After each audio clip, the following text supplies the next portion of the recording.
Hello and welcome.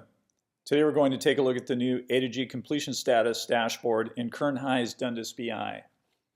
So just navigate to kernelytics.kernhigh.org, log in, then at the navigation menu here to the left we're going to select a folder icon to open a dashboard.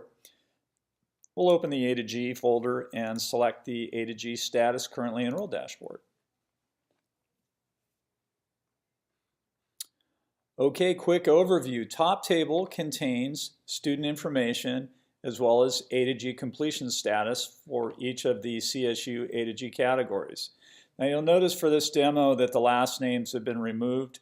So just know that that's there on the dashboard. We're just not going to show that in the demo. Okay, so back to the top table here. You have the student ID name. And you also have the students' 9 through 12 weighted GPA, and that's current through semester 1 of this year. Now in the cells you'll see that you have the total A-G completion status for each category, social studies, English, so on and so forth. Now if the student has met the requirement, the cell is going to be colored blue, and the total number is going to be shown in bold.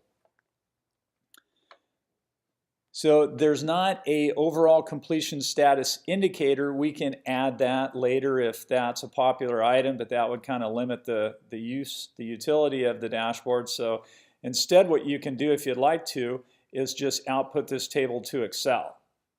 So I'm going to come up here to my header ribbon and I'm going to come out of tiny mode so you can see the controls better. So let's say we want to send this table to Excel. If you click share here, click on Excel. We don't want the whole dashboard. I'll just pick table 1, which is the table I'm interested in. So here's what that looks like in Excel. So now we could add a column with a calculation that indicates all students who have completed all the requirements.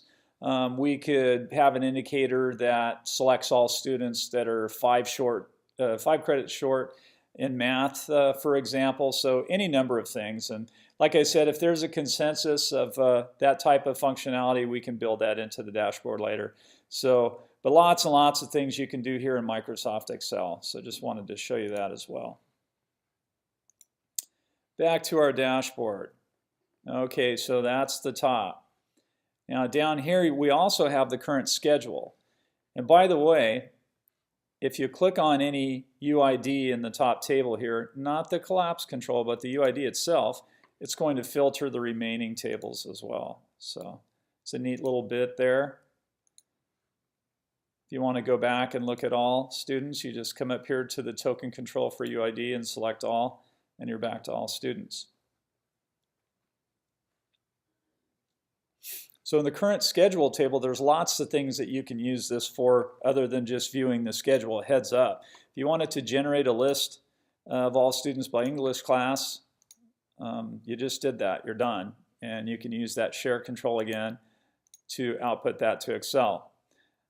Let's go back to the token control, select all to view everything. Let's say you just want to take a look at AP and honors classes. And then you just want a particular teacher. Let's pick on Mr. Lorenzi.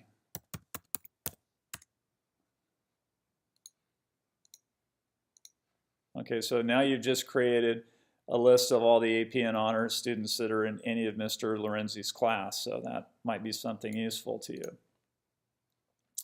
Lastly, let's take a look at the course requests. Now the request year is set for next year. If you have a course request for summer, you could set that year to 2018 and set the extension to S for summer, and you could see those summer requests.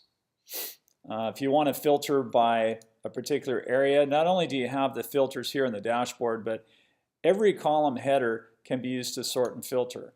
So let's say that we're just interested in foreign language, fine arts, and CTE requests for next year.